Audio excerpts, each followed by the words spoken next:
স্থির বিশ্বাস রাখবেন, কোনো আকাম কুয়াম করবো না।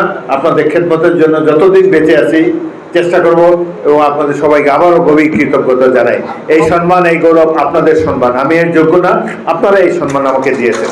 আল্লাহ হাফেজ, বাংলাদেশ জিন্দাবাদ। আপনারা সঠিকভাবে জনপ্রতিনিধি যেভাবে পার্লামেন্ট ইলেকশনে ভোট দিয়েছেন, আগামী ইলেকশনগুলোতেও যাতে সেভাবে ভোট দিতে পারেন সেই জন্য আমরা চেষ্টা করব।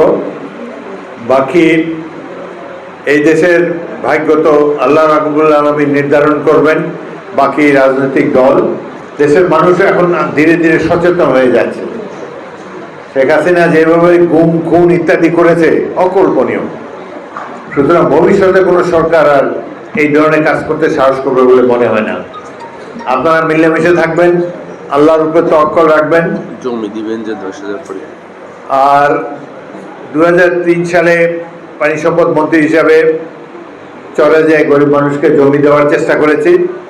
আমরা চেষ্টা করব খাস জমি যেখানে আছে পয়সা ছাড়া যাতে গরিব মানুষ সেটা পায়, সেজন্য ইনশাল্লাহ আমার পক্ষ থেকে চেষ্টা করব।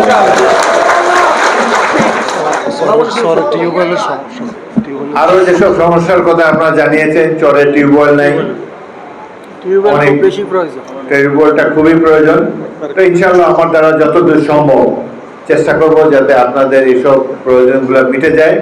আপনারা আমার জন্য দোয়া করবেন। কিছুদিন আগে আমার স্ত্রী পরলোক গমন করেছেন, তাকে বিদেশে নিয়ে গেছিলাম চিকিৎসা করার জন্যে, কিন্তু আল্লাহ তার হায়াত রাখে নাই। আমাদের 54 বছরের বিবাহিত জীবনের অবসান হয়। আপনারা তার জন্য দোয়া করবেন, আমার জন্য দোয়া করবেন, আমি আপনাদের সকলের জন্য দোয়া করি। স্থির বিশ্বাস রাখবেন, কোনো আকাম কুয়াম করবো না। আপনাদের খেদমতের জন্য যতদিন বেঁচে আছি চেষ্টা করব এবং আপনাদের সবাইকে আবারও গভীর কৃতজ্ঞতা জানাই।